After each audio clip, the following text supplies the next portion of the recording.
Hello ladies and gentlemen, I have a feeling I'll piss off a lot of people with this video, although I draw comfort in the fact that most of the people in this community keep to Tumblr and Instagram, so they probably won't find this video. Well, that being said, today I want to talk to you about the age regression community, and I specify community because there is a difference between clinical age regression and the people who habitate these communities. Now, to begin, I'm going to find a definition of age regression because there are a lot of different definitions of age regression, including found on some of these Instagram and Tumblr accounts, and I wanted to give you a National Institute of Health definition. So, according to Sigmund Freud, who is a very credible source, obviously, regression is an unconscious defense mechanism which causes the temporary or long-term reversion of the ego to an earlier stage of development. The general understanding of age regression in a medical context is when somebody, for whatever reason, as an adult, temporarily loses their memory and completely goes back to when they were at 6 years old or 4 years old or a specific time in their life. They forget how to do all the skills that they learned since being 4 or 6 years old, whatever age that may be, 2, 5, etc. And there is not much known about this. This is pretty dissociative, not unlike dissociative identity disorder, and as we go into learning more about the age regressor community, we find that, not shockingly, most of them also claim to have a dissociative identity disorder diagnosis. So I believe that age regression as a temporary memory loss can be a thing. I have never encountered it myself, but it seems like something you would encounter if you have a lot of deeply mentally ill friends. I have 2 friends who've never met each other, and each of them has met one individual who age regressed. To them, that looked like seeing this person completely forget where they were and everything that had happened since they were the particular age they were when they experienced intense trauma. Or another occasion, there was a woman driving a car and she began age regressing out of nowhere and forgot how to drive. This is extremely uncommon, but as we see in these online communities, these conditions become less uncommon. I think it's pretty evident that there is an algorithm that does push people who claim to have particular conditions into fame. Therefore, giving people a certain online motivation to claim they have conditions when they in fact do not. I want to get that out of the way. Yes, there are lots of people on the internet who claim to have disorders they don't actually have. I don't know if any of you guys remember the whole thing from 2020, maybe even 2019 and the next few years, where everybody was claiming to have Tourette's, and then everybody was claiming to have dissociative identity disorder, which used to be called multiple personality disorder, where it's basically like you have different individuals with different personalities and memories living inside your head. This age regression community mainly consists of transmasculine people who claim to have dissociative identity disorder, and people who tend to identify as otherkin or Therians, so basically identifying as animals. I accidentally discovered this community on Instagram a couple of years ago when a girl showed up in my feed talking about mental illness and taking accountability even if you do have a mental illness, and I thought, that's really interesting, that's a fresh take. So I followed her, and then it turned out that she considers herself a little or a switch or something, and she talked about what it was like age regressing and having a caregiver. That ended up putting a bunch of other age regressing accounts into my feed. These accounts generally don't like it when non-age regressor accounts on Instagram follow them, because not surprisingly, they don't want to be mocked or called out for their fetishistic behavior or for having clearly faked symptoms of a disorder they don't actually have. And as I discovered more and more of these accounts, I noticed that they were all claiming to be safe for work and telling kink accounts not to interact with them. Now, my 2 biggest problems about this community are, number 1, them claiming not to be kink accounts when it's very clearly soft DDLG or ABDL, and number 2, that children are joining at 15, 16, 17 years old without understanding that they're joining a fetish community. So trigger warning if you don't like hearing about gross fetishes. DDLG and ABDL are two relationship subtypes in the BDSM community. Don't ask me how I know this, I like doing research, okay? So DDLG stands for Daddy Dom Little Girl. It does not have to exclusively be a male dom and female sub, although that is traditionally how it works. You could have a female dom and a male sub, or you could have a homosexual relationship, and as we'll discover in these age regressor communities, most of these relationships are homosexual between two female, whether they acknowledge that they're female or whether they both identify as guys. So, in a DDLG relationship, one adult will act as the caregiver and one adult will act as the child. The caregiver sets routines and is basically in full authority and full control of his child's life in the same way that a parent would be. The main difference is that this is between two adults and it's also sexualized. Now, ABDL stands for Adult Baby Diaper Lover, and it takes it to the next level, where not only does the consenting sub identify or act as the child, but also acts as the baby and wears diapers, and the caretaker will change the diapers that this adult has soiled, and this is part of the fetish. I will acknowledge that this community of mostly female people, this age regressor community, they probably do not have sex with each other while age regressing, but there is definitely an almost erotic aestheticization of age regression that is not at all how clinical age regression works. A couple other subtypes to learn are boy regression and girl regression, and also pet regression. Now, they're pretty self-explanatory, but if you don't actually want to think about where this is going, I'll tell you. Boy regression is when an adult, male or female, will specifically regress to that of a little boy, and wear little boy clothes and play with little boy toys, usually enjoying dinosaurs and trains and sharks. Dinosaurs and sharks are a huge thing in this community, don't ask me why. I also want to mention that most of these people are trans guys, so they are biologically female. An unpopular opinion, I do think it is weirder if you are pretending to be the child of the opposite sex. I understand having dysphoria over being female or male and wishing that you never had to experience femaleness if you were a trans guy, and wishing that you were born a boy and got to have a male childhood. I understand that. Look at me. However, it is important to acknowledge that age dreaming and cross dreaming, which is like fetishistically imagining yourself as the opposite sex, it's really important to acknowledge that those are real fetishes and they're way more common than you think. So if you feel the need to dress up as a little boy in order to imagine what it would be like if you got to be a male child, you need to ask yourself why you feel the need to do that, and specifically feel the need to imagine yourself as a kid. It's just really weird because this is not your childhood. You're like LARPing as a child that you never were, and that's weird. It's weird to LARP as a child because then it's no longer nostalgia. Then you're like pretending to be a character that's actually a child while participating in the soft kink community. Do you understand what my problem with this is? I have a huge problem with ABDL and DDLG, and here's the thing, a lot of times people who participate in DDLG and ABDL do have trauma, and this trauma leads to this kink, but I feel like if you have this urge to infantilize your partner and change their diapers, or if you have this urge to soil a diaper and have your partner change them, I think you should go to therapy and figure out why you want to do this, instead of acting like a child or treating your partner like a child into a sexual thing. And I'm not really worried about them harming children this way, but again, I do think it's really inappropriate to sexualize a very non-sexual thing like children, or, dead bodies, or animals. Anyway, let's talk about pet regression and girl regression as well.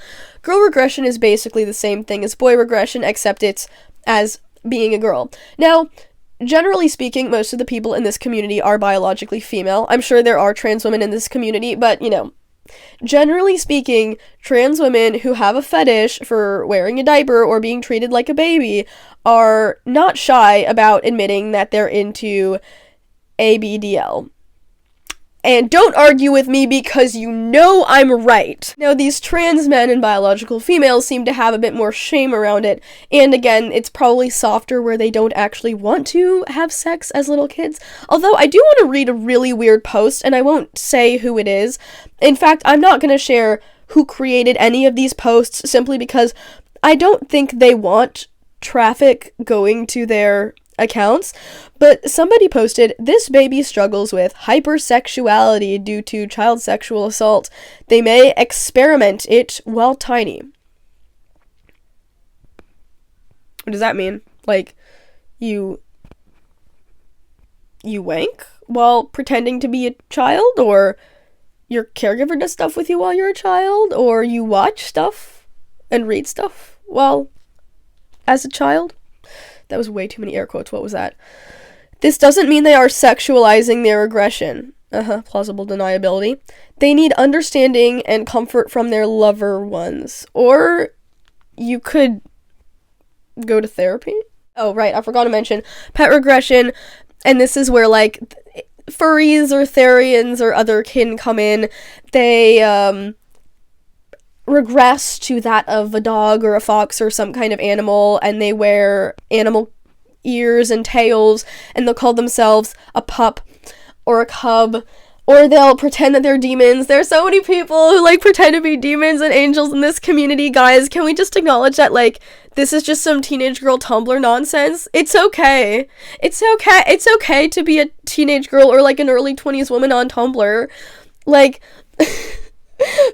over-medicalizing it and calling it age regression is simply incorrect and kind of disrespectful to actual people with trauma who age regress involuntarily. Also, like, you can roleplay as demons, you can roleplay as angels, animals, whatever, but, like, not children. Like, don't roleplay as a child, that's weird. So, the way these accounts interact with each other is including a bunch of hashtags, like agery, boyery, petry, SFW little, because, you know, there's a non-SFW little. They will tag a bunch of people that they're mutuals with. They're called posties or post-pause if you're a pet regressor. They might tag their caregiver or their little. Usually if one of these people is in a relationship with a caregiver or a little, and some of them are flips, aka switches. But, you know, I can't say that because this isn't a kink community. But often they'll, like, post each other to their stories and be like, "I love this person so much," /P for platonic. Yeah, sure. And I mean, like, you know, some of them are in a relationship like that with each other, and fine if one of you wants to be the more nurturing one and one of you wants to call the other a parental name. That's gross, but also, like, it's legal, so go off. They will also do mood boards, so again, very Tumblr-esque. They'll post a bunch of random photos, kind of related, or a similar color, or with a theme, like ocean theme, or cozy theme, or library theme. Similar, like, very Tumblr. And then they'll post that, and age regressors or caregivers who relate can post that to their story. But the more interesting ones I want to talk about are the interactive choose your own adventure type posts. I'll read the most recent one for you today. Aquarium Adventure Time interactive post. "Let's pick out some clothes. That was a great pick, but now we need a passy to match, don't we? Now pick a bag. We gotta make sure we have storage for our adventure."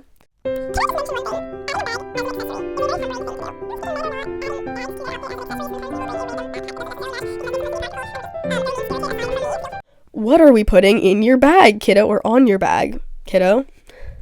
Last but not least, we gotta pick a gold friend, or two. And out we go. What are we going to see first? The tunnel, shark tank, jellyfish tank, the big tank? I've never seen just a shark tank.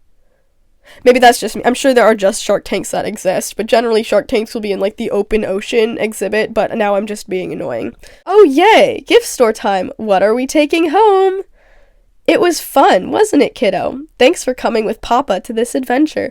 This sort of reminds me, so I have this video game I really like. This is my age regression, if you will. So this video game I really like is called Jumpstar World 3D, and it is an early 2000s roleplay game that is designed for ages 5 to 7 years old. And there's a kindergarten version, a first grade version, and a second grade version. The second grade one is my favorite. There aren't any beyond that. And you basically just go on quests in this game. You unlock different worlds on your map. But in order to make money, you have to play these mini games called learning games, and they will be usually age-appropriate reading and math games. I will say that when I was in second grade, the second grade math was really, really advanced for a second grader. But again, this was like an early 2000s game back when 5 to 7-year-olds actually knew how to read and do math. Anyway, whenever I would do these learning games, there would be these really positive affirmations after I got a correct answer, like, way to go! Good job! Nice! And I was playing this game somewhat recently with my partner in the room, and I was just used to this voice giving me affirmations. I'd tuned it out by this point, but they were not used to it, so they would mimic her voice going, way to go! Good job! And it just reminds me of that when I'm reading this post, and it's like, great pick, little one. Now pick out a passy. That's a great choice, sweetheart. Now pick out a bag. Another interesting thing that these people post are fanfiction, roleplay. I don't know what we should call them, but I have some for you that I'm going to read. Oh, to be Dad's boy, just Dad and his dear son against the world, to hold his hand whenever we're outside, to hide behind his legs when I get shy, crying, scared, I need to be a man, I said. You can be a man at any other time, Dad replied. Right now you're my baby, and babies don't get to worry about that kind of stuff. My lord, to be Dad's little baby, to be his whole world, late-night diaper changes and morning bottles. Boys do cry, my sweetheart. Of course they do, Dad says all the time, whenever I'm feeling ashamed, whenever I'm being too hard on myself. He strokes my hair until I fall asleep in his lap, safe and sound like always.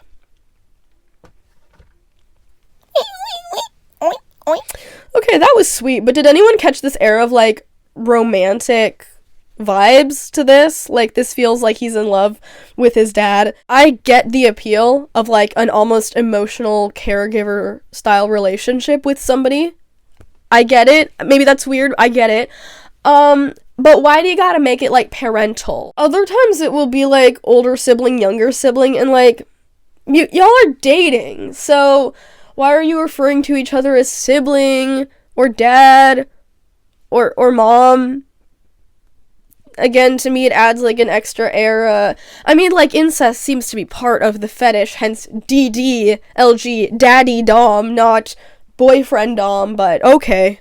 By the way, we are proud kink shamers on this channel. This is a safe space to be a proud kink shamer on this channel, and it's also okay to be a hypocrite. Like, you don't want to know what I'm into, but it is not pretty. Helping your baby to burp after feeding them with a baby bottle.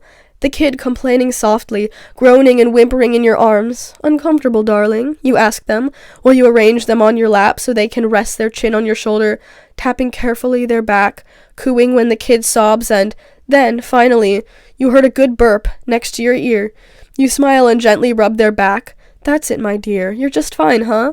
The baby cries, probably ashamed, but you just soothe them and pat their padded butt calmly, knowing it won't last long. Can I just say one thing?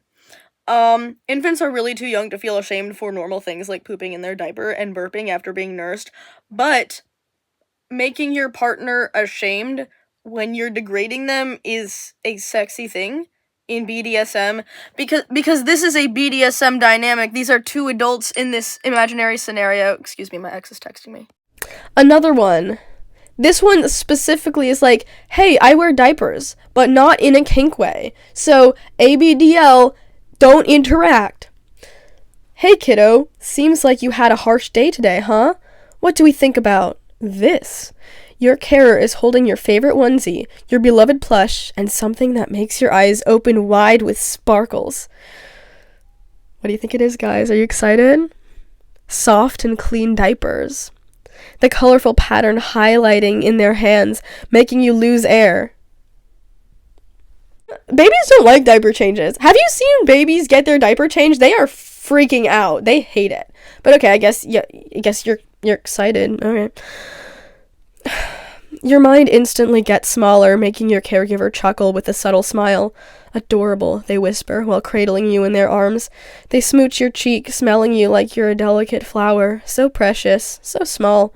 Your carer knows exactly what you need. After a relaxing bath with bubbles and squeaky toys, they dress you up in your baby time outfit, your fluffy socks warming you, while your safety padded. Chewing in your binky, your caregiver comb your hair. Isn't it better, darling? A little baby time can heal any stressful day. Their voice is soothing, like a lullaby, while you get sleepy and stimmy. They kiss your forehead and curl your sleepy body in their arms, rocking you slowly. It's okay, I'm here, is the last thing you hear from them before falling asleep completely.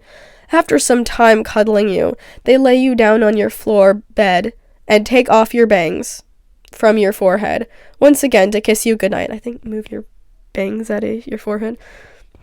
Laying by your side and watching you sleep to keep you safe the whole night long. Alright, so we got a little bit of Edward Bella action. Alright, now listen, we can kink shame and cringe about this all day, but I will share something that is worth saying. I'm convinced these are soft kink, soft fetish accounts. And I don't like that because they kind of revolve around being a child or viewing a child in an inappropriate way. However, I do appreciate that they pretty much always instruct people under 18 or in certain countries under 17 or 16 not to interact with them. And I think that is the right precaution to take. I'm going to tell you something a little bit about DNIs or BYFs. So if you're not chronically online or terminally online like me, DNI stands for do not interact, and it usually involves a list of qualities that the person creating the account does not want people to interact with them. So, common on this list are, if you support ICE, do not interact. If you're transphobic or homophobic or racist. If you're a fake claimer or a drama account. They would probably view me as a fake claimer because I don't believe that most of them are genuine age regressors or have DID. And they would also probably view me as a drama account because I'm talking about this in a serious and concerned way. So, too bad. But I do appreciate that they really try not to let kids follow them.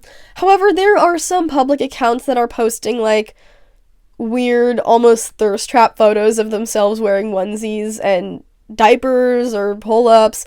But then they'll also say in the caption, SFW, don't interact if you're DDLG or ABDL. Now, I get it. If this is a soft little thing for you, naturally, you don't want, like, some weird, gross men who are into this following you and trying to message you. I get it. It's almost as if you don't want men invading this space that is primarily for women. I said it. I said it, and don't say anything because you know I'm right.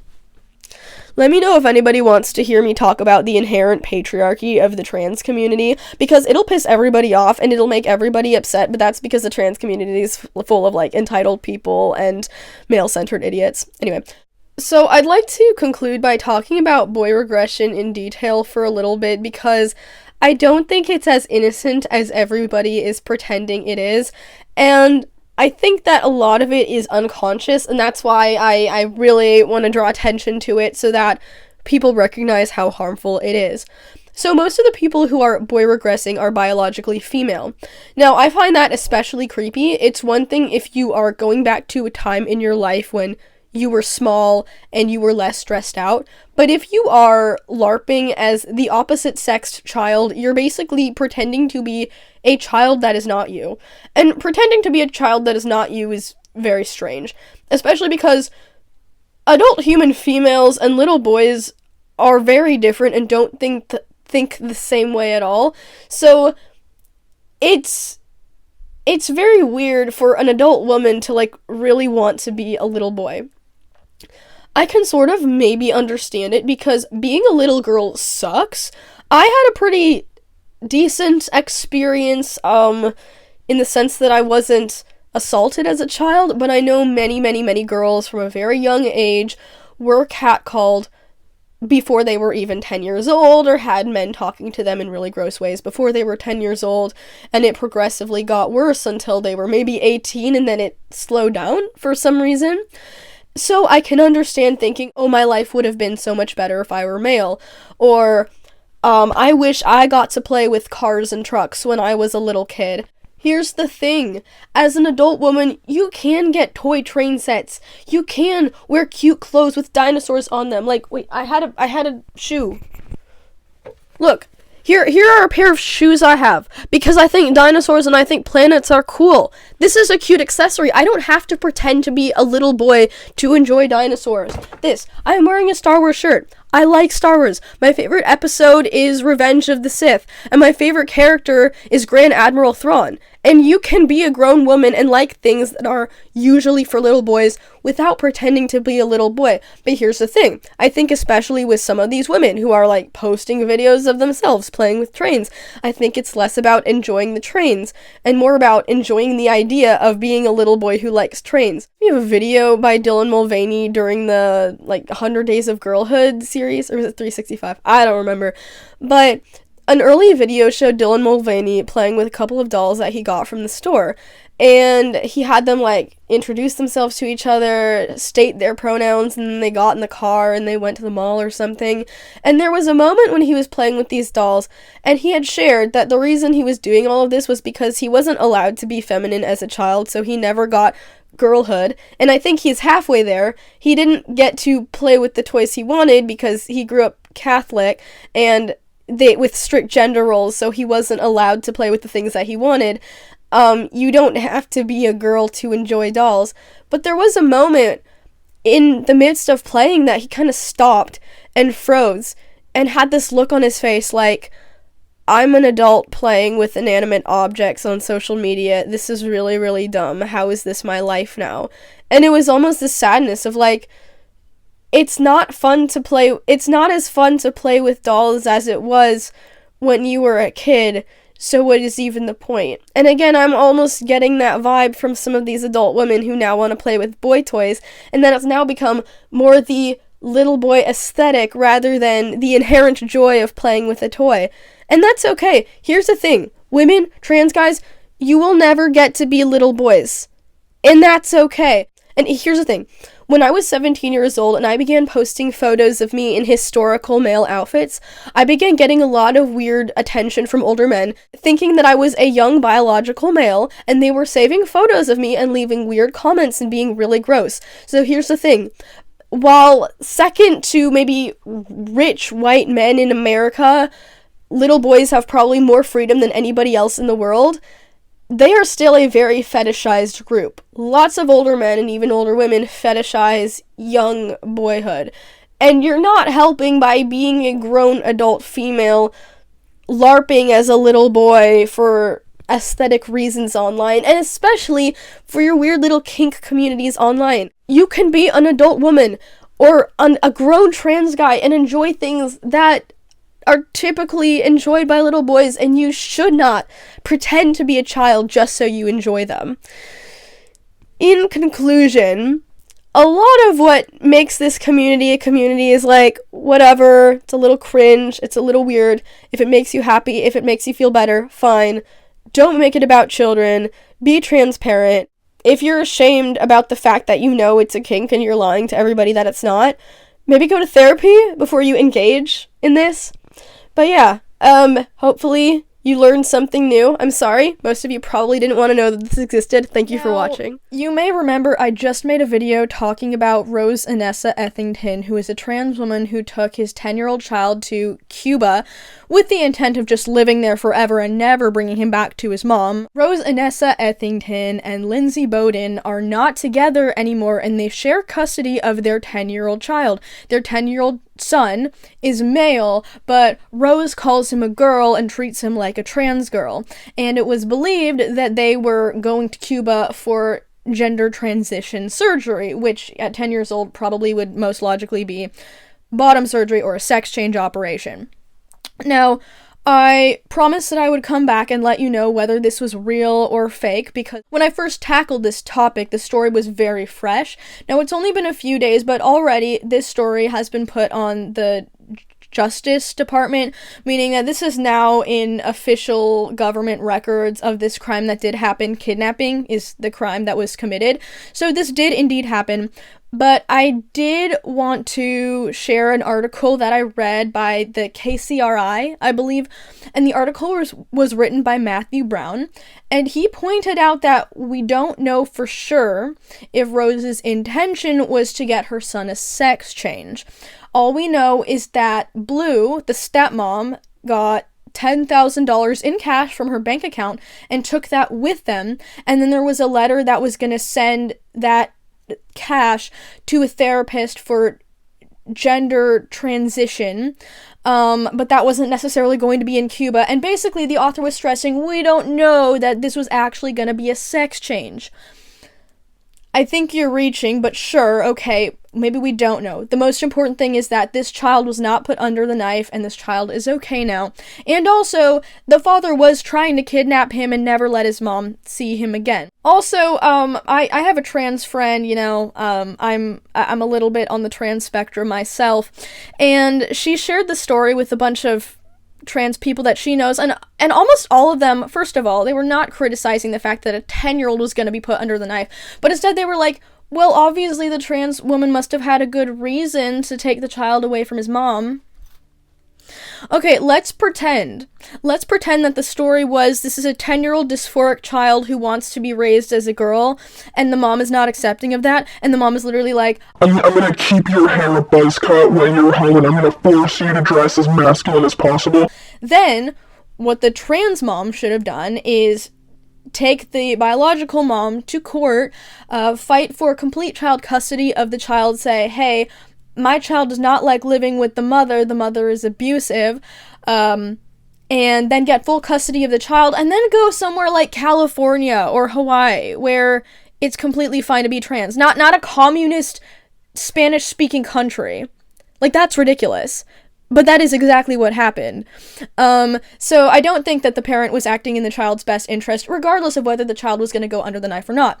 I also want to add that Matthew Brown mentioned that children transitioning is very rare in the United States, and when it does happen, it's usually trans guys who are getting top surgery after high school, and already that's misinformation, because first of all, I have a couple of friends in my life who are dating trans men, and both of them got top surgery during high school. Post-high school is already implying you're like so close to 17, you're basically 18, you are basically an adult, but transitioning surgery does happen to teenagers well below the age of 18, and the fact that this author was like, oh, like, I'm gonna ignore all the evidence, and usually they're practically adults, so it's okay. But also, this author was, like, very intentional about how we don't know for sure that Rose wanted to get his child a sex change. But also, oh yeah, pretty much every time a child transitions in the United States, it's after high school, and it's top surgery, not a sex change. Anyway, so take what you will about that article.